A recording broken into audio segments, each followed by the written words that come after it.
அனைவருக்கும் வணக்கம்.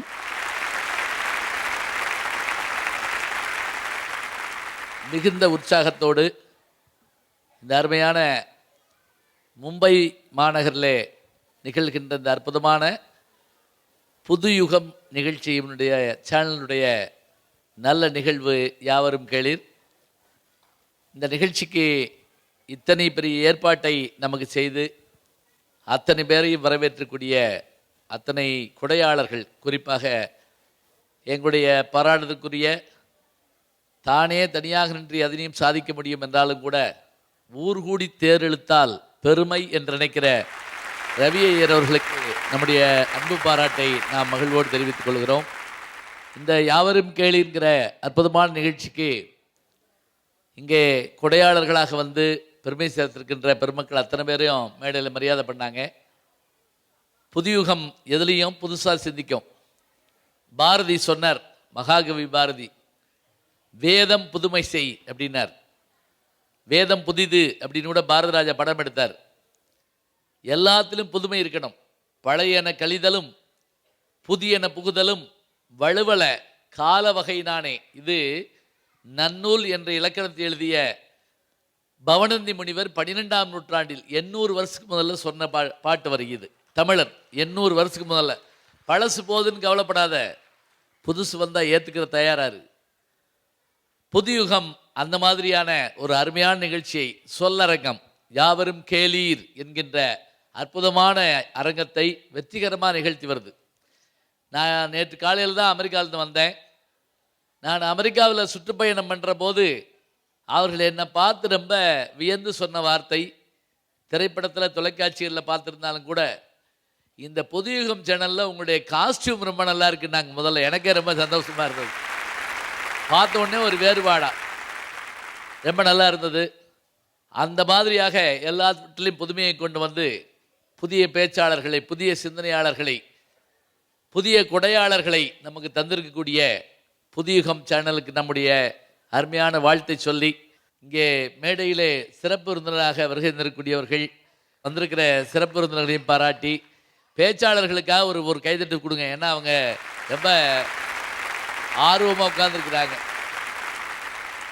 இப்போ கூட இந்த பேச்சரங்கத்துக்கு வர்ற போது கொஞ்சம் தமிழ் கொஞ்சம் மும்பையாக இருக்கே, தட்டு மாதிரி பேசுவாங்களோ அப்படின்னு நான் நினச்சேன். தமிழ்நாட்டில் மாதிரி தான் பேசுகிறாங்க. நல்லாவே இருக்குது. அதுவே கேட்க சந்தோஷமாக இருக்குது.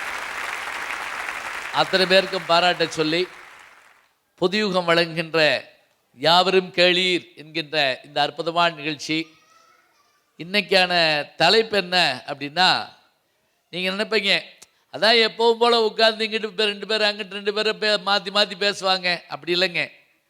இந்த ஒன்று தான் ஆச்சரியப்படுத்தக்கூடியது. இங்கே ஆடல் கிடையாது. இங்கே பெருசாக வேற ஒன்றும் பின்னாடி ஸ்க்ரீன்லாம் மாற போகிறதில்ல. எப்படி பார்த்தாலும் நாங்கள் தான் உட்காந்துருக்க போகிறோம். ஆனால் நாங்கள் எதில் ஜெயிக்க போகிறோம் தெரியுங்களா? திருவள்ளுவர் சொன்ன மாதிரி, சொல்லால் மட்டுமே ஓர் இல் ஓர் சொல் ஓர் இல். ராமனை பற்றி சொல்கிறப்ப ஓர் வில் ஓர் இல் ஓர் சொல், ஒரு வார்த்தை ஒரு அம்பு ஒரு மனைவிம்பாங்க. அது மாதிரி இங்கே சொல்லில் வெல்லக்கூடிய சொல்லேர் உழவர்கள் இங்கே இருக்கிறாங்க. அவருடைய சொல்லால் உங்களை ஈர்க்க முடியும். ஒரு வார்த்தை வெல்லும், ஒரு வார்த்தை கொல்லும் அப்படிமா நம்மாள். ஒரே சொல்லு தான், அதை வச்சு பயன்படுத்துறது பொறுத்து இருக்குது.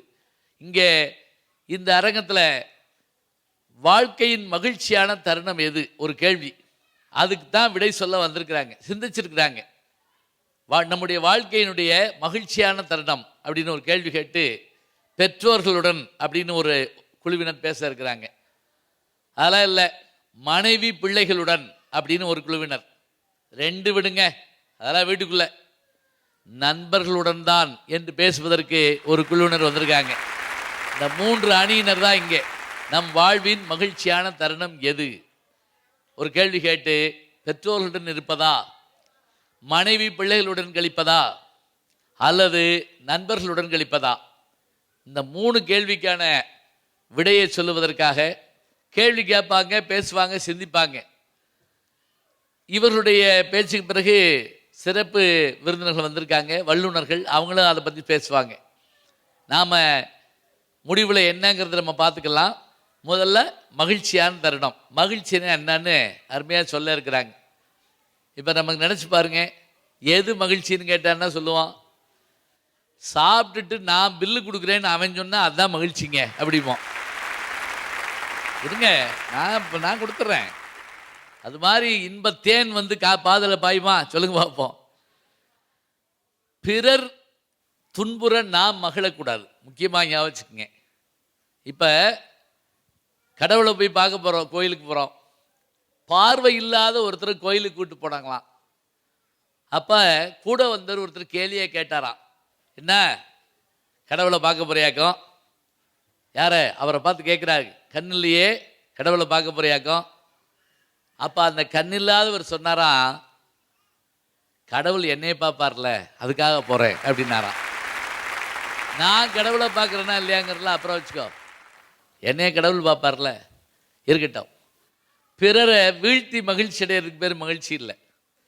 சிலருடைய மகிழ்ச்சி எப்படி இருக்கும், இந்த ரேஷன் கடையில் உங்களுக்கும் ஜீனி கிடைக்கலையாமே அப்படிமா சில பேர். உங்களுக்கும் கொடுக்கலையா, நல்ல வேலை எனக்கு கொடுக்கல. இந்த சாப்பிட்ற இடத்துல கூட பார்த்தீங்கன்னா, கல்யாண வீட்டில் சாப்பிட்டு வெளியே வர்றப்போ ஒருத்தர் கேட்டார், உங்களுக்கு ஜிலேபி போட்டாங்களா என்கிட்ட கேட்டார். போடலையே அப்படின்னு. நல்ல வேலை எனக்கும் போடல அப்படின்னார். என்ன கவலைன்னா, எனக்கு போட்டிருப்பாங்களோங்கிற கவலை தான் அவருக்கு இருந்திருக்கு. அதனால தான் பல பேர் பக்கத்தலையை பார்த்துக்கிட்டே சாப்பிட்டுக்கிட்டே இருப்பான், பார்த்துருக்கீங்களா? என்ன சொன்னால், டிவி பார்த்துக்கிட்டு இருக்கான், திடீர்னு கரண்ட்டு போச்சுன்னா செய்கிற முதல் வேலை என்ன தெரியுமா, ஓடுறா பக்கத்து போய் பார்த்துவா. போயிட்டு வந்து அங்கேயும் போச்சு. ஒன்று நல்ல வேலை அவனும் பார்க்கல நம்மளும் பார்க்கல. இன்னொருத்த வந்து தெருவே போச்சு, அப்படி போடு பிரமாதம், ஒரு வயலும் பார்க்கல. எவ்வளோ மகிழ்ச்சி பாருங்க.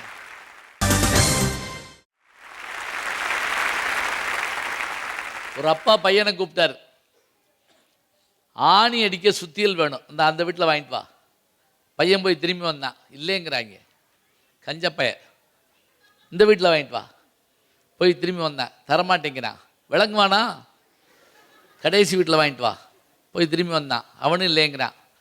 இந்த தெருவில் எவனும் உருப்பிட மாட்டான், நம்ம சுத்தியல் எடு அப்படின்னா.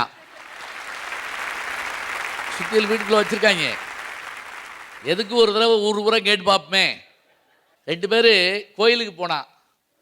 ஒருத்தன் பொறாமை பிடிச்சவன், இன்னொருத்தன் பேராசை பிடிச்சவன். 2 பேரும் சாமியை உத்து பார்த்துக்கிட்டே இருந்தாங்க. அன்னைக்கு பார்த்து சாமி வந்துட்டார், என்னன்னு தெரியல. உங்கள் 2 பேர்த்தில் நான் வரம் கொடுக்க போகிறேன். உடனே 2 பேரும் மடியை பிடிச்சாங்க, இப்படி போடுங்க அப்படின்னு. சாமி சொன்னார், அப்படிலாம் கொடுக்க முடியாது, 2 பேர்த்தில் ஒருத்தனுக்கு தான் கொடுப்பேன். அதில் எவன் கேட்குறானோ அவனுக்கு 1 பங்கு, கேட்காம வாயை பொத்திக்கிட்டு இருக்கான்ல அவனுக்கு 2 பங்கு கேளு அப்படின்னாரு. இவன் யோசிச்சாங்க, என்ன இதுதான் கிறுக்கு சாமியா இருக்கு, கேட்குறவனுக்கு 1 பங்கா கேட்காதவனுக்கு 2 பங்கா. இப்போ ஒருத்தர் யோசிச்சான், பொறாமக்காரன், நான் ஏதாவது கேட்டால் அவனுக்கு 2, நான் வீடு கேட்டால் அவனுக்கு 2 வீடு, நான் காரு கேட்டால் வாயை பொத்திக்கிட்டான், என்னால் அவன் பணக்காரன் ஆகக்கூடாது. அவன் மூக்கையும் சேர்த்து பொத்திக்கிட்டான், ஏன்னா மூச்சு கிச்சு வெளியே வந்துடுமோ அப்படின்னு. கடவுள் பார்த்தாரு, கேளுங்கப்பா, கேட்கலே கேட்குறே இல்லையாடா. கடைசி அந்த பொறாமக்காரன் வாயை திறந்தேன், சாமி நான் என்ன கேட்டாலும் அவனுக்கு 2ஆ? ஆமாடா. நல்லா யோசிங்க, நான் என்ன கேட்டாலும் அவனுக்கு 2 பங்கு. ஆமாம் கேளு. அப்படின்னா சாமி எனக்கு இந்த வலது கண்ணு அவிஞ்சு பொட்டையா போகணும் அப்படின்னா. என்ன அர்த்தம் தெரியுமா, நானாவது தட்டு மாதிரி வீட்டுக்கு போயிடுவேன், அவன் லாரியில் அடிபடுவான், இந்த கண்ணில் பார்ப்பேன் அப்படின்னா. இதுக்கு பேர் மகிழ்ச்சியா? இல்லை. மகிழ்ச்சி என்பது நமக்கு ஏற்படுவது தவிர அதை பிறருக்கு சொல்கிற போது அவருக்கு ஏற்படுது பார்த்தீங்களா, அதை பார்த்து மகிழ்வதாங்க உலகத்திலே பெரிய மகிழ்ச்சி. அதுபோல நமக்கு மகிழ்ச்சியான தருணம் இது. அந்த மகிழ்ச்சியான தருணம் நம்முடைய பெற்றோர்களுடன், நம்முடைய மனைவி மக்களுடன், நம்முடைய நண்பர்களுடன். இதுதான் இன்னைக்கு பேச போகிறோம். ஞாபகம் வச்சுங்க, இது 3 தான்னு நமக்கு தெரியும். ஆனாலும் ஏன் இதை வச்சுருக்கிறோம், இதில் ஒவ்வொரு இதில் ஒரு செய்தி கிடைக்கும். இப்போ நாங்கள் பேப்பர் திருத்துறப்ப ஒன்றுக்கு இன்னொன்றுக்கு இடையில ஒரு சின்ன வேறுபாடாவது நான் காட்டணும், அப்போ தான் நல்லாயிருக்கும். ஒருத்தர் ஒரு கேள்வி கேட்டாருங்க என்னை அசத்துற மாதிரி, ஏங்க எல்லாருக்கும் நல்லா தானே சொல்லி தரீங்க, அப்புறம் ஏன் உங்கள்கிட்ட படித்த எல்லோரும் 100 மார்க் வாங்கலை, 100க்கு 100 ஏன் வாங்கலை?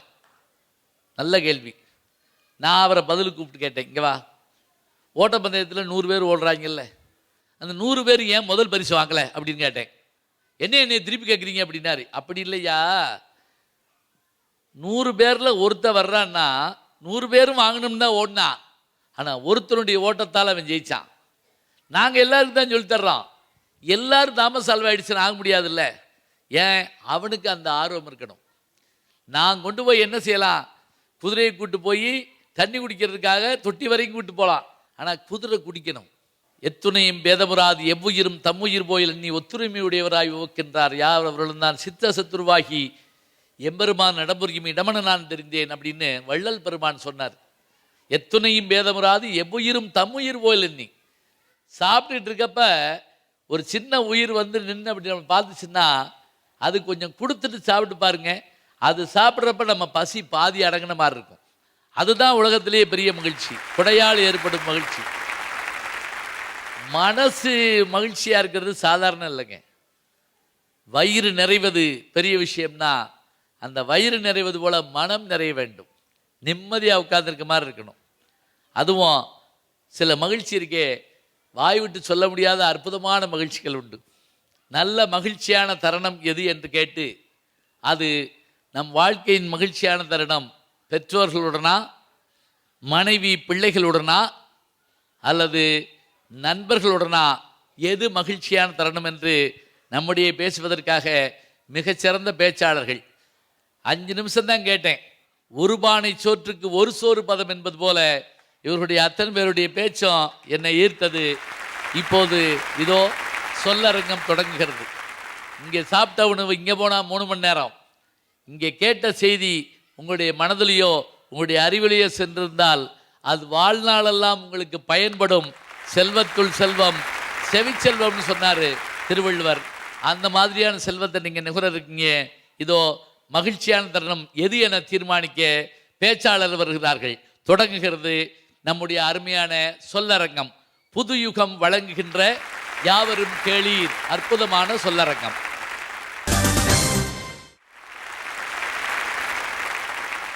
முத்தமிழுக்கு வணக்கம். உழைப்பாலே உயர்ந்த மும்பை வாழ் தமிழர்களுக்கும் வணக்கம். கணவன் மனைவி குழந்தைகள் என்று வந்திருக்கும் மும்பை வாழ் தமிழர்களுக்கு என் சிறப்பு வணக்கங்கள். இதுல இருந்தே உங்க எல்லாருக்கும் புரிஞ்சிருக்கோங்க நான் இன்னைக்கு என்ன தலைப்புல பேச வந்திருக்கேன்னு. வாழ்க்கையிலேயே மகிழ்ச்சியான தருணம் கணவன் மனைவி குழந்தைகள்னு வாழ்றதுல தாங்கய்யா இருக்கு. ஐயா, எனக்கு கல்யாணம் ஆயிடுச்சுங்க. சரி சரிங்க. ஒரு பையன் பொண்ணுன்னு 2 குழந்தைங்க. ஆனா எங்க வீட்டுக்காரருக்கு மொத்தம் 3 குழந்தைங்க. வேற எதுவும் நினைச்சுக்காதீங்க, நான் சொன்னது என்னையும் சேர்த்து தான். நாங்கள் ஒன்றும் நினைக்கல, பயமா இருந்துச்சு. ஒரு 25 வருஷம், ஒரு 20-25 வருஷமா ஒரு ஆணும் பெண்ணும் அவங்க அம்மா அப்பாவுக்கு குழந்தையா வாழ்ந்துட்டு இருப்பாங்க பாருங்க. அதே குழந்தைங்க ஒரு குடும்ப தலைவியா தலைவனா அவங்க வாழ்க்கையில இல்லற வாழ்க்கையில அடியெடுத்து வைக்கிறாங்க பாருங்க. அதுல கிடைக்கிற அங்கீகாரம் இருக்கு பாருங்க, அதுதாங்க வாழ்க்கையில மகிழ்ச்சி. இங்க இருக்கிற எல்லாருக்குமே கண்டிப்பா தெரிஞ்சிருக்கும். நம்ம ஊர்லன்னு பார்த்தா சித்தப்பா சித்தி பெரியப்பா மாமா அத்தைன்னு நிறைய சொந்தங்கள் இருக்கும். ஆனா மும்பையில வாழ்ற நம்மள மாதிரி ஆட்களுக்கு மனைவி குழந்தைங்க தானங்க எல்லாமே. அது ஒரு சின்ன அழகான உலகம் பாருங்க, ஒரு குருவி கூடு மாதிரி. அதுல இருக்கிற சந்தோஷம் எத்தனை எத்தனை. ஒரு விஷயம் இதை பத்தி சொல்ல வரும்போது, உதாரணமா இங்க இருக்கிற எல்லாருக்குமே தெரிஞ்சிருக்கும், பெண்களுக்கு பிரசவ வலிங்கிறது ஒரு மறு ஜென்ம மாதிரி. அந்த பிரசவ வலியில ஒரு பெண்ணு துடிக்கும் போது என்னெல்லாமோ திட்டுவா. அந்த வலியில கூட ரொம்ப திட்டுற ஒரே நபர் யார் அப்படின்னா அவங்க புருஷனா தாங்க இருக்க முடியும். திட்டு வாங்குறவர், அதிகமா திட்டு வாங்குறவர் அவனாதான் எல்லாம் அப்படின்னு. அதுவும் நீங்க தர்மாஸ்பத்திரிலாம் பாத்தீங்கன்னா அந்த நர்ஸே சொல்லும், ஏமா வையாது அப்படின்னு. இல்ல இல்ல இல்ல, அவனாலதான் எல்லாமே. அவன் மூஞ்சிலே முழிக்க மாட்டேன். யாரு அந்த 3 முடிச்சு போட்டார்ல, அவர் மூஞ்சில முழிக்காதான் அந்த அம்மா. ஆனா அதே பொண்ணு பாத்தீங்கன்னு வச்சுக்கோங்களேன், குழந்தை பிறந்த அடுத்த நிமிஷமே அந்த அம்மா பக்கத்துல நின்றுட்டு இருக்கோம். ஆனா கேட்கும், அம்மா அவர் வந்தாராமா, அவரை கூப்பிடுமா, அவர் வருவார். அங்க இருந்து வந்த உடனே குழந்தைய காட்டி கேட்கும், என்னங்க குழந்தைங்க அப்படியே மூக்கு முழியும் உங்களையே உரிச்சு வச்சிருக்கான் பாருங்க அப்படின்னு சொல்லி சிரிப்பா பாருங்க. அந்த சிரிப்பு அந்த சந்தோஷம் உலகத்துல வேற எந்த விஷயத்திலையும் கிடைக்காது நடுவர் அவர்கள். அது மட்டும் இல்ல, இன்னொன்னு நடந்தது. நீங்க இருக்க அதுல என்னன்னா, வந்து பார்த்த உடனே குழந்தை ஆண் குழந்தை பிறந்திருக்கு. உடனே கணவன் சொன்னானா, அடடே ஆண் குழந்தை பிறந்துருச்சே, பெண் குழந்தையா இருந்தால் நல்லா இருந்திருக்குமே, எங்கள் அம்மா வந்து பிறந்த மாதிரி இருந்திருக்குமே அப்படின்னு சொன்ன உடனே அந்த மனைவி சொன்னாங்களா, அதுக்கு என்ன அடுத்து பார்த்துக்கிடுவோம் அப்படின்ட்டு இருக்கா. இன்னேறு வரைக்கும் அவனை வந்தால அதுக்கு என்ன அடுத்து பார்த்துக்கிறோன்னு அந்த என்ன இப்போ நியூஸ் பேப்பரை அடுத்த வாரம் வாங்குறதுக்கு. ஆனால் அந்த சந்தோஷம் அவங்க சொன்னாங்க பாருங்க, இதை அனுபவித்து பார்த்த இன்னும் ரொம்ப கம்முன்னு உட்காந்துருக்கீங்க, இதெல்லாம் இப்போ அனுபவித்து பார்த்தது இல்லையா? ஒருவேளை அவங்க பழைய கதையை சொல்கிறாங்களே என்னமோ. ஏன்னா இப்போல்லாம் வர 7ஆம் தேதி எடுத்துருமா குழந்தைய அப்படி தான் கேட்குறாங்க. நான் என்ன தலைப்பில் பேச போகிறேன்னு சொல்கிறதுக்கு முன்னாடி சரிங்க, உங்கள் சார்பாக இங்கே இருக்கிற மும்பை தமிழர்களுக்கு ஒரு முக்கியமான விஷயத்தை பதிவு பண்ணணுன்னு ஆசைப்பட்றேன். அமெரிக்காவினுடைய மிகச்சிறந்த பத்திரிகையான டைம்ஸ் பத்திரிகை இந்தியாவில் பெண்களுக்கான பாதுகாப்பான நகரத்துக்கு மும்பைக்கு தொடர்ந்து 7 முறை கொடுத்திருக்கிறார்கள். அதுக்கு 1000 காரணம் இருக்கலாம். மும்பை போலீஸ் ஸ்ட்ராங்காக இருக்கலாம், இங்கே இருக்கிற விஜிலன்ஸ் ஸ்ட்ராங்காக இருக்கலாம். ஆனால் ஒரு தமிழனா எனக்கு என்ன தோணுதுன்னா, இங்கே இருக்கிற தாராவி இடத்துல 56% தமிழர்கள் இருக்கிறார்கள். ஒட்டுமொத்த மும்பையில் 39% தமிழர்கள் இருக்கிறார்கள். உலகத்திற்கே ஒழுக்கத்தை சொல்லிக் கொடுக்கக்கூடிய தமிழன் இருப்பதால் தான் இங்க இருக்கிற பெண்கள் பாதுகாப்பா இருக்கிறாங்களோன்னு எனக்கு தோணுது. அது ஐயாவும் ஒத்துப்பாங்க நான் நம்புறேன். வாழ்க்கையில எல்லாருக்கும் மகிழ்ச்சி தான். 15 ரூபா கொடுத்து செருப்பு வாங்கி பாருங்க, ரொம்ப ஹாப்பியா இருக்கும் 1 மணி நேரத்துக்கு. 35 ரூபா கொடுத்து கும்பகோணம் காப்பி வாங்கி பாருங்க, 1 மணி நேரம் அந்த நாக்கில் டேஸ்ட் இருக்கிற வரைக்கும் மகிழ்ச்சி இருக்கும். 15 வருஷம் கழிச்சு ஒரு ஃப்ரெண்டை பார்த்துருப்பேன், டே மச்சான் எப்படா இருக்க, நல்லா இருக்கியா, வீட்டில் நல்லா இருக்காங்களா, ஃபேஸ்புக்கில் கான்டாக்ட் பண்ணுறா, அவ்வளோதான் 1 மணி நேரம் அந்த மகிழ்ச்சி. நான் எல்லா இடங்களிலும் மகிழ்ச்சி இல்லைன்னு சொல்லலை. அந்த மகிழ்ச்சியை நீங்கள் எப்படி தரம் பார்க்க போறீர்கள், அந்த மகிழ்ச்சி எப்படி உங்கள் மனசில் உலுக்கி எடுக்க பொழுது, அப்போ ஏதோ ஒரு உறவால் மட்டும்தான் அந்த மகிழ்ச்சியை உங்கள் உதட்டில் மட்டுமல்ல மனசுலையும் சேர்த்து கொடுக்க முடியும். ஒரு சின்ன சம்பவத்தை சொல்லிடுறேன். விவேகானந்தர் ராமகிருஷ்ணர்கிட்ட போய் சொல்கிறார், ஐயா மகிழ்ச்சி இல்லைங்கிறார். யார்? விவேகானந்தர். உலகத்துக்கே சமய போதனை சொன்ன விவேகானந்தர் போய் சொல்கிறார், மகிழ்ச்சியா இல்லையே. அப்படியா, அம்மாவை போய் பார்த்துட்டு வாங்குறார். யார்? ராமகிருஷ்ணர். இவர் குடுன்னு கல்கத்தா காளியை போய் பார்த்துட்டு வரார். ஏன்னா ராமகிருஷ்ணர் கல்கத்தா காளியை தான் அம்மானு சொல்லுவார். அப்பவும் விவேகானந்தருக்கு மனசு சரியில்லை. என்னப்பா அம்மா பார்த்துட்டு வந்தியா? எந்த அம்மா பார்த்துட்டு வந்த? கல்கத்தா காளியை பார்த்துட்டு வந்தாங்கய்யா. அம்மா பார்த்துட்டு வாப்பா அப்படின்னு இருக்காரு. அவர் திரும்ப போய் சாரதா அம்மாவை போய் பார்த்துட்டு வந்திருக்கார். அப்பவும் விவேகானந்தருக்கு பெரிய அளவுக்கு மகிழ்ச்சி இல்லை. என்ன முகத்தை வச்சு ராமகிருஷ்ணர் கண்டுபிடிச்சிட்டார். திரும்ப 3வது முறையாக சொல்கிறார், உன்னை பெற்றெடுத்த தாயை போய் பார்த்துட்டு வான்னு சொன்னார். விவேகானந்தர் தாயை பார்த்து வந்தார், ஒன்றுமே பேசலை. அம்மா பார்த்தா, இவர் பார்த்தாங்க, கண்ணிலேருந்து தண்ணி வந்துச்சு. இவர் அங்கேருந்து ராமகிருஷ்ணர் வந்தார். இப்போ சொல்லுங்கள், இந்த சமுதாயத்துக்கு நான் என்ன பண்ணணும்னு கேட்டார். ஒரு தாயால் மட்டும்தான் தன் பிள்ளைகளுடைய அக்கறை என்னன்னு புரிஞ்சுக்க முடியும். அதனால தான் நான் சொல்கிறேன், இந்த உலகத்திலேயே கலப்படம் இல்லாத ஒரு பொருள் எது உங்களால் சொல்ல முடியுமா? சாமியார்லேருந்து அரசியல்வாதி வரைக்கும் இன்னைக்கு டூப்ளிகேட் வந்துட்டாங்க. இன்னைக்கு உலகத்திலேயே கலப்படம் இல்லாத ஒரே பொருள் தாய்ப்பால் தான். அந்த தாய்ப்பாலுக்கு WHO ஒரு உலக சுகாதார நிறுவனம் ஒரு வார்த்தை சொல்லியிருக்கு, இன்னும் 200 வருடங்கள் ஆனாலும் ஒரு தாயினுடைய தாய்ப்பாலில் எவனாலும் கலப்படம் கொண்டு வர முடியாது, தயவு செஞ்சு அனைவரும் தாய்ப்பால் கொடுங்கன்னு போன வாரம் ஒரு ஸ்டேட்மெண்ட் கொடுத்துருக்கு. அந்த தாய்ப்பாலுக்கு காரணமான தாய்மையும் அந்த தாய்மைக்கு காரணமான தகப்பனுடைய அன்புதான் நம்ம எல்லாருக்கும் பரிபூர்ண மகிழ்ச்சின்னு நான் பேச வந்திருக்கேன். நல்லா நல்லா நல்லா ரொம்ப அழகான விஷயத்தை அருமையாக சொல்கிறார்.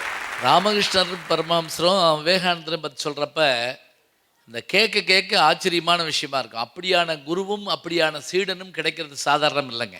சொன்னார் பாருங்க, உன் தாயை பார்த்துட்டு வான்னு சொல்கிறதுக்கு பதிலாக அம்மானு ஒரு வார்த்தை சொன்ன உடனே அந்த தாயை பார்த்து வந்தோடனே அந்த கண்ணில் ஏற்பட்ட மாற்றத்தை கண்டுபிடிச்சாரே, அதை காட்டிலும் இனிமே என்ன இருக்குன்னு கேட்குறாரு. வாங்க அடுத்து சொல்லுங்க. மகிழ்ச்சின்னா என்ன? மகிழ்ச்சியோட டெஃபினேஷன் நீங்கள் பார்த்தீங்கன்னா அதில் என்ன சொல்லுதுன்னா, யார் நம்மளை ஊக்குவிக்கிறாங்களோ அந்த தருணத்தில் நமக்கு கிடைக்கிற சந்தோஷத்தை தான் நம்ம மகிழ்ச்சின்னு சொல்கிறோம். இப்போ ஒரு உதாரணத்தை எடுத்தோன்னா, நான் சின்ன வயசாக இருக்கும்போது நிறையா எங்கள் அப்பா அம்மாவுக்கு ஹெல்ப் பண்ணியிருக்கேன், சமைச்சு கொடுத்தேன்னு வச்சுக்கோங்க. எங்கள் அப்பாவோ அம்மாவோ என்ன சொல்லுவாங்க, நல்லா இருக்குடா ஆனால் அப்படின்னு ஒரு இஃப் அண்ட் பட் அதில் போட்டுருவாங்க. ஹஸ்பண்ட்டை சமைச்சு கொடுத்தேன்னு வச்சுக்கோங்க, இன்னும் சமைச்சு கொடுத்துட்டு தான் இருக்கேன், ஆனால் அதில் இன்னி வரையும் ஒரு புகழ்ச்சியோ ஒரு இதுவோ வந்ததே இல்லை. அப்படியே வந்துடுச்சுன்னா அது வசிஷ்டர் வாயால் பிரம்ம ரிஷி மாதிரி தான். நல்லா இல்லைன்னா உடனே எழுந்து சொல்லிடுவார், நல்லா இருக்குன்னா வாயே திறக்க மாட்டார். அதே சாப்பாடை என் ஃப்ரெண்ட்ஸ் கிட்ட கொண்டு போய் கொடுத்தேன்னு வச்சுக்கோங்க, அவங்க வந்து சாப்பிட்டுட்டு சூப்பராக இருக்குடா, இன்னும் ஏன் இத்தினோண்டு தான் எடுத்துகிட்டு வந்தேன், இன்னும் கொஞ்சம் ஜாஸ்தி எடுத்துகிட்டு வந்திருக்கலாமே அப்படின்னு என்னை ஊக்குவிக்கும் போது எங்கே சார் எனக்கு சந்தோஷம் கிடைக்கும்? என்னோட சந்தோஷம் வந்து மகிழ்ச்சி வந்து என்னோட ஃப்ரெண்ட்ஸ் கிட்ட தான் இருக்குது. நிறைய பேர் நம்ம உலகத்துல பார்க்குறோம். அப்போ அவங்க எப்படி சமைப்பாங்கன்னு பார்த்துக்குங்க. இல்லை, அவங்களும் நல்லா சமைப்பாங்கன்னு சொல்கிறேன், வேற என்ன. உலகத்துல அப்பா அம்மா இல்லாதவங்கள நம்ம பார்த்துருக்கலாம். அதே கல்யாணம் ஆகாத ஒரு பேச்சுலரையோ ஸ்பின்ஸ்டோ உலகத்துல நிறைய பேர் இருக்காங்க. ஆனா யாராவது ஒருத்தர் எழுந்து சொல்ல முடியுமா, எனக்கு இந்த உலகத்துல யாருமே ஃப்ரெண்ட்ஸே இல்லைன்னு யாராவது ஒருத்தர் சொல்ல முடியுமா? யாருமே சொல்ல முடியாது. அப்படின்னா எல்லாருக்கும் ஃப்ரெண்ட்ஸ் இருக்கு, எல்லாருக்கும் சந்தோஷம் அந்த ஒரு இடத்துல தான் நிறையா கிடைக்குதுன்னு சொல்ல வரேன். நான் இப்போ இங்கே பாம்பே வந்து ஆல்மோஸ்ட் 18-19 வருஷம் ஆயாச்சு. நான் வந்து இப்போ இங்கே வந்து பாம்பேல இருக்கணும்னா அப்படிலாம் சொல்லக்கூடாது, வயசு தெரிஞ்சு போகும். அதனால என்ன செய்யணும், நீங்கள் எப்போ கேட்டாலும் சரி, சில ஆண்டுகளாக நான் பம்பாயில், அது 35 வருஷமாக கூட இருக்கலாம், எப்போ கேட்டாலும் சில இவர் இப்போ நீங்கள் யாரையாவது அறிமுகப்படுத்துகிறப்ப இந்த நண்பர் என்னுடைய 50 ஆண்டுகால நண்பர் சொன்னால் நல்லாவா இருக்கும், அவருக்கே பதக்குங்க, ஐயோ நம்ம வயசு என்ன ஆகிறது, இவர் எனக்கு சில ஆண்டு காலமாக, அவர் எனக்கு பல ஆண்டு காலமாக, அப்படி சொல்லிக்கிறேன். இப்போ நீங்கள் சொல்லுங்க, சில ஆண்டு காலமாக பம்பாயில் இருக்கிறீர்கள். சில ஆண்டு காலமாக நான் பாம்பேல இருக்கேன். அப்படி வந்து இருக்கும்போது என்னன்னா, இங்கே நம்ம இருக்கோம்னா இங்கே உள்ள எல்லாருக்குமே தெரிஞ்சிருக்கும், 2 பேரும் ஹஸ்பண்ட் ஒய்ஃப் 2 பேரும் வேலை பார்த்தா தான் ஒரு நல்ல ஸ்டாண்டர்ட் ஆஃப் லிவிங் இருக்க முடியும். அது வந்து இங்கே உள்ள கட்டாயம். அப்படி பார்க்கும்போது என்னோட ப்ரொஃபஷனில் நான் காலையில் 7 மணிக்கு வீட்டை விட்டு வெளியில் போகணும், திருப்பி சாயந்தரம் வீட்டுக்கு வரும்போது 8-9 மணி ஆகுது. அப்போ பெரும்பாலான சமயத்தை நான் எங்கே சார் ஸ்பெண்ட் பண்ணுறேன்? என்னோட பெரும்பாலான சமயம் என்னோட ஃப்ரெண்ட்ஸ் கூட தான் ஸ்பெண்ட் பண்ணுறேன். அந்த மாதிரி அங்கே வந்து என்னோட இது பண்ணும்போது அவங்கக்கிட்ட தான் நான் நிறையா என்னோட விஷயங்களை ஷேர் பண்ண முடியுது. அப்போ அங்கே தான் எனக்கு சந்தோஷம்னு நான் சொல்ல வரேன். எல்லாத்துக்கும் மேலே நான் மாலத்தியார் என்ன நானே நிரூபிச்சுக்கிற இடம் ஒன்லி ஃப்ரெண்ட்ஸ் கிட்ட தான் சொல்லி, ஃப்ரெண்ட்ஸ் கிட்ட தான் ஜாஸ்தி வந்து மகிழ்ச்சி இருக்குன்னு சொல்கிறேன். நல்லா இருக்கு, நல்லா இருக்கு, அருமையாக சொல்கிறாங்க.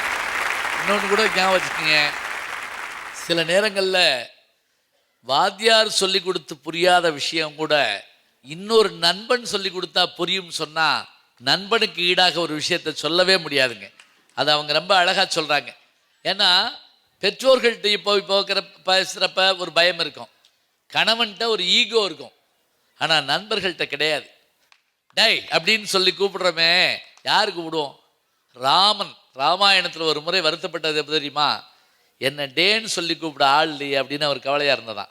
ஏன்னா எப்போ பார்த்தாலும் நமக்கு மரியாதையாகவே இருந்தால் நமக்கு யார்கிட்ட தான் தோளில் கை போட்டு பேசுவோம் சொல்லுங்க பார்ப்போம். எல்லாரும் 10 அடி தள்ளியே நிற்கிறாங்க.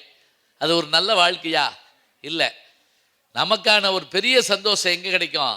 அதுலேயும் நம்மோட படித்தவங்களை பார்த்துட்டோம்னு வச்சுக்கோங்க, அது மாதிரி ஒரு மகிழ்ச்சி உலகத்திலே கிடையாது. அழகாக சொல்லியிருக்காங்க. அடுத்து ஐயா, வாழ்க்கைனா என்ன தெரியுமா? நம்ம பிறந்ததுலேருந்து குறைஞ்சது ஒரு 25 வருஷம் நம்ம அம்மா அப்பாவுக்கு நாம பிள்ளைகளாக இருக்குது, மீதி வருஷம் நம்ம பிள்ளைகளுக்கு நாம் அம்மா அப்பாவாக இருக்கிறது தான் சார் வழக்கம் வாழ்க்கை. இப்படிப்பட்ட வாழ்க்கையில் எது சந்தோஷம்னு பார்த்தா, ஆடி போய் ஆவணி வந்தால் என் மவன் டாப்பாக வருவான்னு சொல்லுவாங்க இந்த ஆண்களுக்கு. இந்த பெண்களுக்கு நான் ஒன்று சொல்ல போகிறேயா, என்ன தெரியுமா? கல்யாணம் முடிஞ்சு இந்த பிறந்த வீட்டை விட்டு புகுந்த வீட்டுக்கு போகிற ஒவ்வொரு பொண்ணும் டாப்பாக வருவாங்க ஐயா, நல்ல சந்தோஷமாக ராணி மாதிரி வாழ்க்கை வாழ்வாங்க ஐயா. இப்போ அம்மா அப்பாட்டே இருக்கும், நீ அதை செய்யாத இதை செய்யாத, அதை பார்க்காத இதை பார்க்காத, 1008 குறை சொல்லுவாங்க. இப்போ கல்யாணத்துக்கு அப்புறம் பார்த்தீங்கன்னா, எத்தா நீங்கள் இங்கே வாங்க, எத்தா நீங்கள் இதை செய்யுங்க, எத்தா நீங்கள் அதை செய்யுங்க அப்படின்னு அத்தாங்கிட்ட எதை சொன்னாலும் அவர் சரிம்மா சரிம்மா சரிம்மான்னு சொல்லுவார். பார்த்தீங்களா? அந்த வாழ்க்கை தான் சந்தோஷம். இப்போ அம்மா அப்பாட்ட இருக்கிற வாழ்க்கை உண்மையாக தான் சொல்கிறாங்களா இல்லை சும்மா கேட்க சொல்கிறாரு? எனக்கே ஆச்சரியமாக இருக்கு. அவர் வந்திருக்காரான்னு வேறு தெரியல. சரி, வந்திருந்தேன், எந்திரிச்சு கும்பிடலாம் கேமராவுக்கு முன்னாடி. இப்போ அம்மா அப்பாட்ட இருக்கிற வாழ்க்கை எப்படின்னா, இந்த ஒரு கூண்டுக்குள்ளே ஒரு கிளியை போட்டு வளர்க்குறோம், அதுக்கு தேவையான சாப்பாடை போடுதோம், தண்ணியை வைக்கும், தேவையான நேரம் கொஞ்சம் பேசுகிறோம். ஆனால் என்ன பண்ணுவோம், அந்த கிளி முகத்தில் ஒரு சந்தோஷமே இருக்காது. ஏன்னா அந்த கூண்டை அடைச்சி வச்சுருக்கோம் பார்த்தீங்களா? அப்படிப்பட்ட வாழ்க்கை தான் அம்மா அப்பா கிட்ட இருக்கும்போது. அது இந்த பொம்பளை பிள்ளையா மட்டும் பிறக்கவே கூடாதியா. அது பாருங்க, இந்த கல்யாண வாழ்க்கைனா என்ன தெரியுமா? அந்த கூண்டை திறந்து விட்டு பாருங்களேன், கிளி முகத்தில் அவ்வளோ ஒரு சந்தோஷமாக இருக்கும், அப்படியே ரெக்கையை அடிச்சுக்கிட்டு சிட்டா வானத்தில் பறக்கும் பார்த்தீங்களா? அப்படிப்பட்ட வாழ்க்கை தான் கணவன் மனைவி வாழ்க்கைன்னு நான் பேச வந்திருக்கேன். கணவன் வீட்டுக்கு போகிறப்ப இவ்வளவு மகிழ்ச்சியாக இருக்குது, அப்புறம் அழுதுகிட்டு போகிறாங்கன்னு தெரியல நமக்கு. சரி, அடுத்தது அவர் அழுவார்ல, பார்த்துக்குருவோம் அப்படிங்கிற மாதிரி ஏதாவது இருக்கும். நல்லா சொல்கிறாங்க. வீட்டில் அம்மா அப்பாவோடு இருக்கப்ப என்ன கஷ்டம்னா, அதை செய்யாத, இப்படி போகாத, அதுலேயும் சில வீட்டில் எப்படி சொல்லி வளர்ப்பாங்க தெரியுமா? ஏய், அடுத்த வீட்டுக்கு போகிறவ கவனமாரு. அடுத்த வீட்டுனா வேற ஒன்றும் இல்லை, அடுத்த வீட்டுன்னு அர்த்தம் இல்லை, இன்னொருத்த வீட்டுக்கு போகிறவன். ஏன் தெரியுங்களா? ஏதாவது ஒரு தப்பு பண்ணால் உடனே அந்த புருஷன் வீட்டில் இருக்கக்கூடிய மாமியாரோ மற்றவர்களோ கேள்வி என்ன வளர்த்துருக்காங்க பாருங்க, ஆள் என்ன வளர்த்துருக்கான் அப்படின்னு ஒரு கேள்வி கேட்பாங்கிறதுக்காகத்தான் அவ்வளோ சொல்கிறாங்க. அழகாக பேசியிருக்காங்க. அடுத்து, ஐயா, அம்மா, அப்பா, மனைவி, மக்கள், இது எல்லாமே நம்ம ரத்த சம்மந்தப்பட்ட உறவுகள். இவங்க நம்மளை ஆதரிக்கிறது, நல்லா படி, சாப்பிடு, தூங்குன்னு சொல்றது எல்லாமே ரத்த பந்தம் என்ற ஒரே உறவுக்காக மட்டும்தான். இது எல்லாம் மீறி எந்த ஒரு ரத்த பந்தம் தொடர்பே இல்லாம ஒரு உறவு நம்மளுக்காக துடிக்கிறது, நல்லா சாப்பிடு, தூங்கு, உடம்ப பார்த்துக்க அப்படிலாம் சொல்றதுன்னா அது நட்பு மட்டும்தான் ஐயா. நல்லா அழகா சொல்றீங்க. இது வரைக்கும் சொன்னதெல்லாம் ரத்த சம்பந்தம், இது அப்படி இல்லை. ஐயா, ஒருவரின் முதல் பாதியில் மட்டும்தான் அம்மா அப்பாவால சந்தோஷம் தர முடியும். அதே மாதிரி ஒருவரின் இரண்டாவது பதில் மட்டும்தான் மனைவி மக்களால் சந்தோஷம் தர முடியும். ஆனா வாழ்க்கை முழுவதும் சந்தோஷம் தர்றது எங்க நட்பு தான் ஐயா. ஐயா, நான் ஏன் கூட நடந்த ஒரு விஷயத்த சொல்றேன். நான் 8ஆம் கிளாஸ் படிக்கும்போது ரொம்ப உடம்பு சரியில்லாம இருந்துச்சு. நான் 18 நாள் ஹாஸ்பிட்டல்ல இருந்தேன். அந்த 18 நாளும் எங்க அம்மா அப்பாவுக்கு ஆதரவு தந்தது அவங்க நண்பர்கள் தான். அதே மாதிரி நான் 18ஆவது நாளுக்கு அப்புறம் வீட்டு வாசலை மிதிக்கும் போது அவ்வளோ ஒரு கூட்டம், என்னால் பார்க்க முடியல. பார்த்தா அவ்வளோமே என்னோட நண்பர்கள். நான் உள்ள போன உடனே என் தன்னம்பிக்கை கொடுத்து, நீ உடம்ப மட்டும் பாரு, உன் படிப்பை பார்க்கறது எங்க இதுன்னு சொன்னாங்க ஐயா. என்னை நல்லா படி, சாப்பிடுன்னு சொல்லி அந்த 18 நாள் ஸ்கூல்ல சொல்லி கொடுத்தது அவங்க உட்காந்து சொல்லி கொடுத்தாங்க ஐயா. இதுதான் நண்பர்கள். அதனால நண்பர்களோட இருக்க தருணம் தான் மிகவும் மகிழ்வான தருணம்னு இன்னைக்கு பேச வந்திருக்கேன். அருமையா சொல்றாங்களே, 18 நாளுங்கிறாங்க, ரொம்ப ஆச்சரியம். அதாவது தேவர்களுக்கும் அசுரர்களுக்கும் போர் நடந்தது 18 ஆண்டுகளாம். 18 ஆண்டு விடாம நடந்திருக்கு. அதே மாதிரி ராமனுக்கும் ராவணனுக்கும் இடையே நடந்த போருடைய காலம் 18 மாதம் அப்படிம்பாங்க. மகாபாரத போர் நடந்தது 18 நாள் அப்படிம்பாங்க. சேர மன்னன் செங்குட்டுவன் கண்ணகிக்கு சிலை எடுப்பதற்காக வடநாட்டுக்கு வந்தபோது அங்கிருந்த வடநாட்டு மன்னர்கள் எதிர்த்த உடனே, அந்த கனகவிசியர்னு சொல்லக்கூடிய 2 பேர் எதிர்த்த உடனே 18 மணி நேரத்தில் சேரன் செங்குட்டு வந்த மன்னர்களை வீழ்த்தி அந்த கல்லை எடுத்து அவங்க தலையில் வச்சு சுமக்க வச்சு அதை நம் நாட்டுக்கு கொண்டு வந்து கண்ணகிக்கு சிலை எடுப்பித்தான் என்றால் 18 மணி நேர போர் என்று சொல்வார்கள். அப்போ 18 நாள் வாழ்க்கை எப்படிப்பட்டன்னு ரொம்ப அழகாக சொன்னாங்க. நம்ம அழகாக சொன்னாங்க, கல்யாணத்தை பற்றி சொன்னாங்க, ரொம்ப ரசிக்க முடியாது சொன்னாங்க, ரொம்ப நல்லா இருந்துச்சு. தமிழ்நாட்டில் ஒரு பழமொழி இருக்குது தெரியுமா? அதாவது வீட்டை கட்டிப்பாருன்னாங்க, கல்யாணத்தை கட்டிப்பாருன்னாங்க. வீட்டை கட்டினா என்ன ஆகும்னு கடைசி வரை யாராவது சொல்லியிருக்காங்களாங்க? கல்யாணம் வீட்டை கட்டி கடனாயிருவான்னு சொல்லியிருந்தா ஒரு பையனும் வீட்டை கட்டியிருக்க மாட்டான். அதே மாதிரி கல்யாணம் பண்ணி இவ்வளோ கஷ்டம் இருக்குன்னு சொல்லியிருந்தா யாருமே இதில் கல்யாணத்தை பண்ணியிருக்க மாட்டாங்க ஐயா. அவங்க பேசுகிறாங்க. ஆனால் கிரிக்கெட் பார்த்துக்கிட்டு இருக்கிறீங்க. கிரிக்கெட்டில் நம்முடைய இந்தியா தாய்நாடு ஜெயிச்ச உடனே அப்படியே எந்திரிச்சு ஒரு ஒரு அந்த உணர்வுபூர்வமான மகிழ்ச்சி வருது பாருங்க, அதுதாங்க உண்மையான மகிழ்ச்சி. மும்பை ரோட்டில் தமிழே பேச முடியல, தமிழை பார்க்க முடியல. அங்கே சிக்னலில் ஒரு லாரி நிற்குது, அந்த லாரியில் தமிழ் வாழ்கன்னு எழுதியிருக்கு. பார்த்த உடனே ஒரு உள்ளபூர்வமான மகிழ்ச்சி வருது பாருங்க, அதுதான் உண்மையான மகிழ்ச்சி. அது இன்னும் ஒருபடி மேலே போய் அது உள்ளே இருக்கிற டிரைவர் அண்ணாச்சி வணக்கம் அப்படின்னு சொல்றாரு பாருங்க. அதை கேட்ட உடனே நமக்குள்ளே இருக்கின்ற நாடி நரம்புகளெல்லாம் மகிழ்ச்சியால் பூரி திளைக்குதே, அதுதாங்க மகிழ்ச்சி.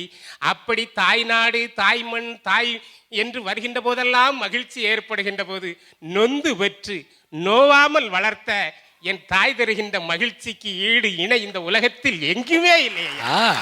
அப்படிப்பட்ட மகிழ்ச்சியான தருணங்களை பற்றித்தான் இன்றைக்கு பேச வந்தேன். அதுலயும் அவரு அண்ணாச்சி வணக்கம்ட்டாருன்னா போதுமா, நம்ம தூத்துக்குடி ஆள்தான் அப்படின்னு போது சந்தோஷம். அது மதுரைக்காரர் கோயம்புத்தூர்காரர் இருந்தால் பிரச்சனை இல்லை, அது நம்மளால வந்துட்டாரு, நின்று போய் கூட பேசிட்டு வந்துடுவோம். என்ன அழகா சொல்றீங்க. சொல்லுங்க. அடுத்து, கன்னி தமிழ் கணினி தமிழ் ஆன பின், கன்னி தமிழ் கணினி தமிழ் ஆன பின் இதயத்தமிழ் இணையத்தமிழான பின் மெல்ல தமிழினி என்றும் சாகாது, அது வென்று கொண்டே இருக்கும் என்று என் உயிர் மொழியான தமிழ் மொழியை வணங்கி நல்ல அருமையான வார்த்தை, எவ்வளோ அழகா சொல்றாங்க பாருங்க. எப்படி இணையத்தமிழ் இதயத்தமிழா மாறி இருக்குது, கன்னித்தமிழ் கணினி தமிழா மாறி இருக்குது. இது ரொம்ப பேருக்கு புரிஞ்சுச்சான்னு தெரியல, இருந்தாலும் கேட்டு வச்சுக்கோங்க, அப்புறம் கூட பார்த்து யோசிச்சுக்கிடுவான். இந்த சில பேர் இங்கிலீஷ் படம் பார்க்குற மாதிரி உட்காந்துருக்கீங்க, அப்புறம் தெரிச்சுக்கலாம் அப்படின்பாங்க சில பேர். ஒன்றும் இல்லைங்க, கணினி கம்ப்யூட்டர் தமிழா மாறி இருக்கு, இணையத்தமிழ் இதயத்தமிழா மாறி இருக்கு. இணையத்தமிழ்னா என்ன? நாம் இன்னைக்கு இன்டர்நெட்டில் இருக்கிறோம், பார்த்துட்டு இருக்கப்பவே நமக்கு வேண்டி யாராவது ஒருத்தருடைய இதை பார்த்த உடனே ஹை அப்படின்னு சந்தோஷம் வருது இல்லையா, அது இதய தமிழா மாறுதான். சொல்லுங்க. பண்பிலும் சரி, உழைப்பிலும் சரி, நாகரிகத்திலும் சரி, பண்பாட்டிலும் சரி, உணர்விலும் சரி, இதையெல்லாம் காட்டிலும் நட்பிலும் சரி, என்றைக்குமே எங்களுக்கு நிகர் நாங்கள் தான் என்று விடாப்பிடியாக தரம் பார்த்து இருக்கக்கூடிய மும்பை வாழ் ரசிகர்கள் உள்ளிட்ட இந்த சபைக்கும் வணக்கத்தை கூறி, அருமையான தலைப்பு, மகிழ்ச்சியான தருணம் பெற்றோர்களோடவா இல்ல மனைவி பிள்ளைகளோடவா இல்ல நண்பர்களோடவா?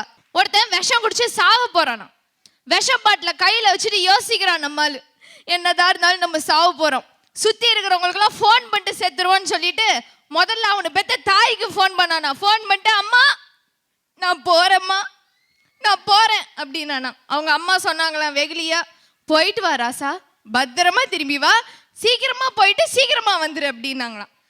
சரி, அம்மாவும் இப்படி மூட் அவுட் பண்ணிட்டாங்க, பொண்டாட்டிக்கு ஃபோன் பண்ணி பேசுவோன்னு சொல்லிட்டு மனைவிக்கு ஃபோன் பண்ணானா. மனைவி சொன்னாங்களாம் பாருங்க முதல் வார்த்தை, அதுலயும் அவன் செத்தான் பாதி, இத்தனை நாள் இல்லாத அக்கறை இன்னைக்கே நான் ஃபோன் பண்ணி நான் போயிட்டு வர்றேன்னு நீ எனக்கு சொல்றேன்ட்டு. சரி, மனைவி அவுட்டு, புள்ள காலேஜுக்கு போயிருக்குது, என்னதான் இருந்தாலும் நம்ம பெத்த புள்ள நம்ம மேல பாசமா இருக்கும், புள்ளைகிட்டையாவது பேசி பார்ப்போன்னு தங்கமயிலு நான் போயிட்டு வரேன்டா சாமின்னாங்களாம். அந்த பையன் சொன்னானா, அப்பா போறதும் போற, வரும்போது நான் கேட்ட லேப்டாப்பை மறக்காம வாங்கிட்டு வந்துருந்தானா.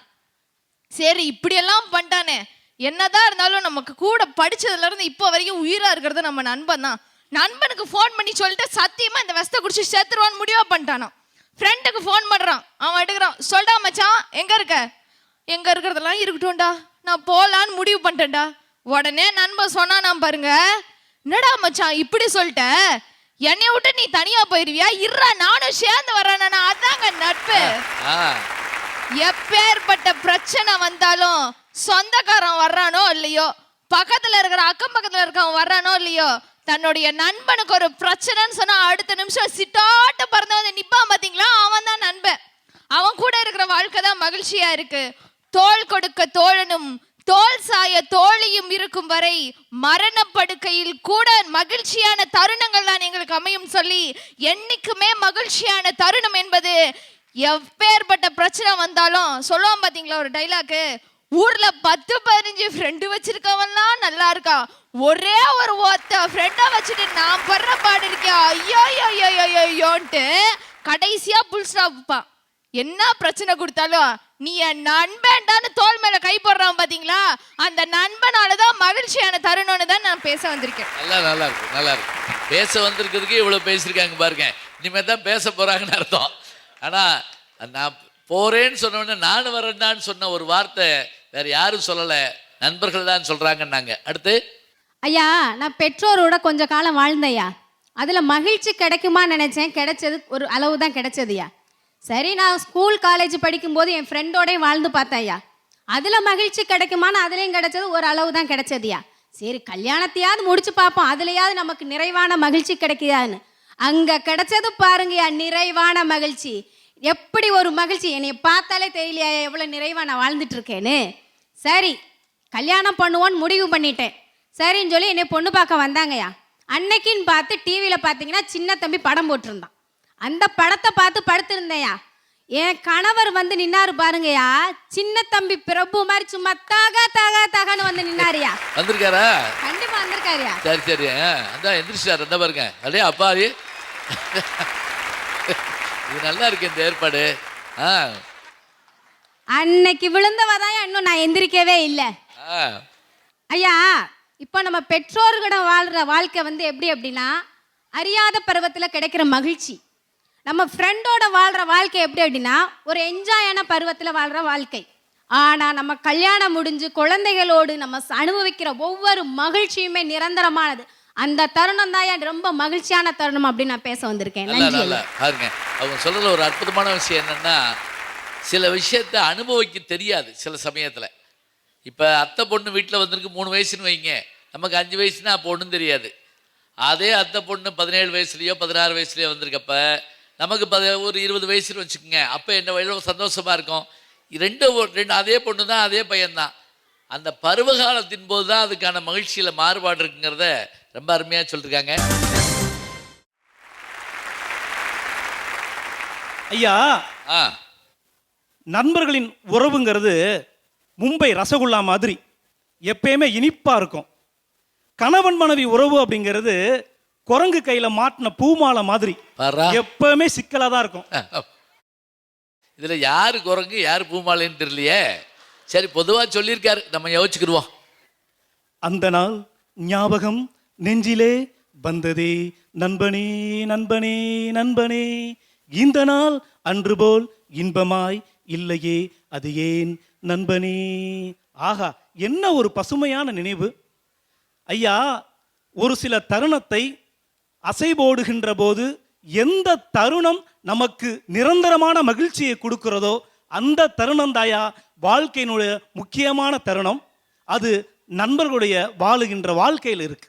ஒரு செடியில் பூக்கிற பூக்களை விட ஒரு நொடியில் பூக்கிற நட்புக்கும் புன்னகைக்கும் தான் என்னைக்குமே மதிப்பு இருக்கும், அழகு இருக்குயா. பெற்றோரிடம் இருக்கின்ற உறவு ஒரு கண்ணியமான, ஒரு மதிப்புமிக்க, ஒரு தலை சிறந்த உறவு. அதில் எந்த விதமான மாற்று கருத்தும் இல்லை. கணவனுக்கும் மனைவிக்கும் இருக்கிற உறவு ஒரு அற்புதமான விஷயம். ஆனால் எந்த உறவு நிரந்தரமான மகிழ்ச்சியை கொடுக்குது அப்படின்னு தான் பேர். அம்மி மிதித்து அருந்ததி பார்த்து கல்யாணம் பண்ணா அரேஞ்சு மேரேஜ். மம்மி மிதிச்சு டாடி உதைச்சு கல்யாணம் பண்ணா அது லவ் மேரேஜ். ஆக மொத்தம் கல்யாணம், மனைவி, கணவன் அப்படின்னாவே பிரச்சனை தான். இப்போ எங்கே பார்த்தாலும் வீட்டில் பிரச்சனைகள் அதிகமாக இருக்கு. மன அமைதிக்கு யோகா கிளாஸ் போகணுங்கிற அவசியம்லாம் இல்லைங்கய்யா. கட்டின பொண்டாட்டியை ஒரு வாரம் அம்மா வீட்டுக்கு அனுப்பிச்சாவே பெரிய சந்தோஷம்தான். அது மாதிரி, அதாவது சொர்க்கத்தையும் நகரத்தையும் வானத்தில் பார்க்கணுங்கிற அவசியம் இல்லை. நம்ம வாழுகிற வாழ்க்கையில், நாம் வாழ்ந்த வாழ்க்கையில், வாழப்போகிற வாழ்க்கையில் தேடினா போதும். இந்த உலகத்தில் ஒவ்வொரு விஷயத்திற்கும் ஒவ்வொரு தினம் கொண்டாடப்படுகிறது. ஆனால் ஒவ்வொரு தினமும் கொண்டாடப்படுகின்ற தினம் நண்பர்கள் தினம் மட்டும்தான். ஆக இந்த வாழ்க்கை மகிழ்ச்சி தருதுன்னா நண்பர்களுடைய மகிழ்ச்சி மட்டும்தான். ஆக மொத்தம் எதற்காகவும் நண்பருக்கு விட்டு கொடுக்கலாம், ஆனால் ஒருபோதும் நண்பரை விட்டு கொடுக்க. ஆக நான் பேச வந்தது நட்பை பத்திங்கயா. நல்லா சந்தேகம்லாம் முடிச்சுட்டாரு வருங்க. கடைசியாக சொல்கிறப்ப நட்பை பற்றி தான் அப்படி சொல்லி நீங்கள் கேட்டுக்கொண்டிருப்பது அப்படிப்பாங்க இல்லையா, அந்த மாதிரி. அடுத்து ஐயா, சந்தோஷம் யார்கிட்டேருந்து கிடைக்குது? தாயிற் சிறந்த கோவிலும் இல்லை, தந்தை சொல் மிக்க மந்திரம் இல்லை, 1000 உறவில் பெருமைகள் இல்லை, அன்னை தந்தையே அன்பின் எல்லை. அருமையா பாடுறாங்களே ஐயா. நிலைச்ச சந்தோஷம் கிடைக்குது, நிரந்தரமான சந்தோஷம் கிடைக்குதுன்னா நிச்சயமா அது நம்ம பெத்தவங்க கிட்ட இருந்தாங்க ஐயா. கடவுள் கொடுத்த வரவங்க நம்ம பெத்தவங்க, கடவுள் கொடுத்த பொக்கிஷம் நமக்கு. அதுவும் திருமணமான பொண்ணுங்களுக்கு தாய் வீடுங்கிறது ஒரு கிடைக்க அறியாத ஒரு பொக்கிஷங்க. அதுவும் சென்னையிலேருந்து மும்பைக்கு திருமணமாகி வந்த என்ன மாதிரி நிறைய பெண்கள் இங்கே இருப்பாங்க. அவங்களுக்கெல்லாம் தாய் வீடு என்னன்னாக்க ஒரு சொர்க்கம் தாயா. அங்கே மாதிரி ஒரு பாதுகாப்பும், ஒரு அரவணைப்பும், ஒரு அனுசரணையும் எங்கேயுமே கிடைக்காதுங்க. சகோதரி சொன்னாங்க, அவங்க டெலிவரி காலத்தில் அவங்க புருஷன் கூட இருந்தாருன்னு. ஆனால் ஒரு விஷயத்த மறந்துட்டாங்க, தலைப்பிரசவம் தாய் வீட்டில் தான் நடக்கணுங்கிறது எழுதப்படாத சட்டங்க. ஏன்னா பெண்ணுக்கு அங்கே தான் ஒரு பாதுகாப்பு கிடைக்குது, ஒரு அனுசரணை கிடைக்குது, தாய் தந்தையோட ஒரு அரவணைப்பு கிடைக்குது. ஆக டாக்டரே சொல்லுவார், மனைவியை கூட்டிகிட்டு போகிறாரு கணவர், ஏதோ உடம்பு சரியில்லை அப்படின்னு சொல்லிட்டு டாக்டர் சொல்லுவார், உங்கள் ஒய்ஃபை வேணா கொஞ்ச நாளைக்கு அம்மா வீட்டில் கொஞ்சம் ரெஸ்ட் எடுக்க சொல்லுங்களேன் அப்படின்னு சொல்லிட்டு. ஆக அங்கே தான் எங்களுக்கு மகிழ்ச்சி கிடைக்குது. நிரந்தரமான மகிழ்ச்சி எங்கே கிடைக்குது அப்படின்னு சொன்னா நிச்சயமாக நம்ம பெற்றவங்க கிட்டேருந்து தாங்க. அது இன்னைக்கு மட்டும் இல்லை, என்றென்றைக்கும் நம்ம மனசில் சந்தோஷத்தை கொடுக்கறது நம்ம பெற்றவங்க கிட்டேருந்து தான் அப்படின்னு பேச வந்திருக்கேங்க. நல்லா இருக்கு. அது சொல்லாங்க பாருங்க, தாயினுடைய கருவறை மாதிரியான ஒரு மகிழ்ச்சியான உலகத்தில் இல்லை. அதனால பெற்றோர்கள்ட்ட போயிருக்கிறது தான் அருமையான மகிழ்ச்சின்னு இருக்காங்க. சொல்லுங்க. அனைவருக்கும் வணக்கம். அதாவது நம்ம அக்கா சொன்னாங்க தாய் தந்தையர்கள்கிட்ட தான் மகிழ்ச்சி கிடைக்குது அப்படின்னு. நான் அதை தான் சொல்கிறேன். இவங்கெல்லாம் பேசிகிட்டு இருக்கிறது வந்து ஒரு முந்தைய காலகட்டமும் நான் யோசிக்கிறேன். காரணம், இன்னைக்கு இருக்கிற காலகட்டத்தில் அந்த மகிழ்ச்சியோட காலம் வந்து ரொம்ப குறைய ஆரம்பிச்சிருச்சு. இது வந்து ஒரு மெட்டீரியலிஸ்டிக்கான சமூகமாக தான் நான் பார்க்குறேன். ஒரு காலத்தில் நம்ம ஊருக்கு போகிறோம் அப்படின்னு யார்கிட்டயோ சொல்லிட்டு போனோம்னா அது வந்து நம்ம சொந்தக்காரங்களை பார்க்க போகிறோன்னு அர்த்தம். இன்னைக்கு நம்ம ஊருக்கு போகிறோம்னு சொன்னோம்னா நம்ம சொந்த அப்பா அம்மா தங்கச்சியை போய் பார்க்குற காலமாகி போச்சு பாருங்க. காரணம், திரைக்கடலோடியும் திரவியம் தேடுன்னு சொன்ன மாதிரி இன்னைக்கு கல்விக்காகவும் வேலை வாய்ப்புக்காகவும் எத்தனையோ கிலோமீட்டர் தாண்டி, எப்படி நான் எங்கேயோ கரூர்ல இருந்து வந்த நான் இன்னைக்கு இங்கே ஒரு வேலை வாய்ப்பை தாண்டி வந்துட்டு இருக்கிறேன். 6 வருட விடுதியில் படித்தேன். இங்கே நான் 2013 வந்தேன். இங்கே வந்து ஒவ்வொரு நிமிடமும் என்னை யாரை நம்பி எங்கள் பெற்றோர்கள் அனுப்பிச்சாங்க? நண்பர்களை நம்பி தானே. அந்த நண்பர்கள் தானே நமக்கு தாயாகவும் தந்தையாகவும் சகோதர சகோதரியாகவும், நமக்கு காய்ச்சல் வந்தாலும் ஒரு பசி எடுத்தாலும் என்ன துன்பம் வந்தாலும் அவங்ககிட்ட தானே நம்ம வந்து ஒரு யதார்த்தமாக டிஸ்கஸ் பண்ண முடியுது. நம்ம யார் கூட யதார்த்தமாக இருக்கிறோமோ அதுதானேயா நமக்கு மகிழ்ச்சி. முதல்ல இங்கே இது வந்து ஒரு நமக்கு இந்த மொழி வந்து பரிச்சயம் இல்லாத மொழி. 2013 நான் இங்கே வர்றேன். எனக்கு வந்து ஹிந்தி வந்து பேச தெரியாது. வந்து சரி அட்டெம்ப்ட் அப்படின்னு சொல்லிட்டு நான் ஒரு பையன்கிட்ட பேசுகிறேன். ஐ எம் விஸ்வநாதன், மேரா நாம் கியா ஹே அப்படின்னு அவங்ககிட்ட கேட்டேன். அதாவது எப்படி ஐ எம் விஸ்வநாதன், மேரா நாம் கியா ஹே சரி அப்படின்னு அவன்கிட்ட கேட்டேன். அவன் சிரிச்சுட்டு சொன்னா விஸ்வநாதன்னா. ஓ, நம்ம முதல்ல பார்க்குறோம் நம்ம பேரு விஸ்வநாதன், அவன் பேரு விஸ்வநாதன். ஏன்னா நான் என்ன கேட்டிருக்கேன்னா அவன்கிட்ட என் பேரு விஸ்வநாதன், என் பேரு என்ன அப்படின்னு அவன்கிட்ட கேட்டிருக்கிறேன். அவன் அதுக்கப்புறம் தான் சொன்னான், அது நீ அப்படி கேட்கக்கூடாது, ஐ எம் விஸ்வநாதன் துமாரா நாம் கியா ஹேன்னு கேட்கணும்னு சொன்னான். இங்க இருக்கிற ஒவ்வொருத்தருக்கும் தெரியும், நமக்கு தெரியாத ஒவ்வொரு மொழியையும் ஒவ்வொரு நண்பர் சொல்லி கொடுத்திருந்து, ஒவ்வொரு வார்த்தையும் ஒவ்வொரு நண்பர் சொல்லி கொடுத்திருப்பாங்க. அருமையான வார்த்தை. நீங்க அதை நெஞ்ச தொட்டு நினைச்சு பாருங்க, இந்த வார்த்தைய அவர் தான் சொல்லி கொடுத்தாருன்னு உங்க மனசுல இன்னமும் இருக்கும். இப்படி நம்ம வந்து காலம் மாறிக்கிட்டே இன்னைக்கு நம்ம வந்துட்டு இருக்கிறோம். இந்த மொழி புரியாத மாநிலத்திலையும் ஒவ்வொரு நவராத்திரியின் போதும், ஒவ்வொரு விநாயகர் சதுர்த்தியின் போதும், ஒவ்வொரு தாண்டியாவின் போதும், அவங்க வீட்டு ஃபங்க்ஷன்லையும் அவங்களோட கூட பிறந்த சகோதரனா சகோதரியா நினைச்சு நம்மளை கூப்பிடுறாங்களே, அந்த நண்பர்கள் கூட இருக்கிறதானே நமக்கு மகிழ்ச்சி. அந்த நண்பர்களை பத்தி தான் நான் இங்க பேச வந்திருக்கேன். ரொம்ப அருமையான விஷயம். நம்ம எல்லாருக்கும் என்ன பண்ணோம்னா அவங்க பேசுகிறாங்கன்னா நம்ம நினைக்கல. நம்முடைய பெற்றோர்கள், நம்முடைய மனைவி பிள்ளைகள், நம்முடைய நண்பர்கள், இது எல்லாத்தையும் உட்கார்ந்து ஒரு அசை போட்டோம். இந்த அசை போட்ட போது இப்போ இவங்க எல்லாருமே நாங்கள் பேச வந்திருக்கோம்னு சொன்னாங்க. அப்போ எப்போ தான் பேச போகிறாங்க அப்படின்னா, இப்போ தான் ஒரு முதல் சுற்று ஒரு ரவுண்டு வந்திருக்குது. வல்லுநர்களை உட்கார்ந்து கேட்டுட்ருக்காங்க. விவாதம் மிக சூடு பறக்க போய் கொண்டிருக்கிறது. அடுத்த வாரமும் தொடர்கிறது.